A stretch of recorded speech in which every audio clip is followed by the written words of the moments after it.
Hello అండి. యూట్యూబ్‌లో ఇంతవరకు ఎవరు చేయని 3, 4 డేస్ ఇన్ ఉండే చిత్తూరు స్టైల్‌లో పాతకాలపు చేపల పులుసు ఏ విధంగా చేయాలో ఈ వ్లాగ్‌లో చూపిస్తాను. ఒక పాన్‌లో 1 టేబుల్ స్పూన్ మెంతులు వేయించుకోండి. అదే విధంగా పచ్చిశనగపప్పు, మినపప్పును కూడా బాగా వేయించుకోండి. వేయించి చల్లార్చాక ఈ విధంగా మెత్తగా పొడి చేసుకోవాలి. ఈ పొడిలోకి కొద్దిగా వెల్లుల్లిపాయలు వేసి మెత్తగా పేస్ట్ చేసుకోవాలి. బాగా నానబెట్టిన చింతపండు నుంచి గుజ్జును ఒక మట్టి పాత్రలోకి తీసుకోండి. ఈ చింతపండు గుజ్జులోకి పులుసుకు కావాల్సినంత వాటర్ యాడ్ చేసుకోండి. ఈ పులుసులోకి ముందుగా మనం చేసుకున్న పేస్ట్, అదే విధంగా ఉప్పు, కారం, పసుపు వేసుకొని బాగా మిక్స్ చేసుకోండి. ఈ పులుసులోకి మనం వేసుకున్న మసాలా అంతా బాగా మిక్స్ అయ్యేలాగా కలుపుకోవాలి. మీకు కావాల్సినంత కన్సిస్టెన్సీలో వాటర్ అనేది యాడ్ చేసుకోండి. ఇప్పుడు ఇంకొక ప్యాన్లోకి ఆయిల్ వేసుకొని అందులోకి కరివేపాకు, కూరవడియం వేసి బాగా ఫ్రై చేసుకోవాలి. ఈ పోపును మనం ముందుగా కలియబెట్టుకున్న చింతపండు పులుసులోకి యాడ్ చేసుకోండి. పులుసు బాగా తెల్లగానివ్వాలి. మనం ముందుగా క్లీన్ చేసుకున్న చేప ముక్కల్ని ఈ పులుసులోకి వేసుకోండి.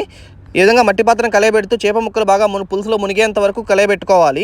జస్ట్ ఒక 5 మినిట్స్ మూత పెట్టేసాం అనుకోండి, చేపల పులుసు అనేది ప్రిపేర్ అయిపోతుంది. ఈ చేపల పులుసు 3-4 అవర్స్ తర్వాత టేస్ట్ అనేది చాలా బాగుంటుంది. నెక్స్ట్ డేకి అయితే టేస్ట్ అనేది వేరే లెవెల్లో ఉంటుంది. మేమైతే రాగి సంగటి లేని చేపల పులుసు తినము. మీకు ఎలా ఇష్టమో కమెంట్ చేయండి.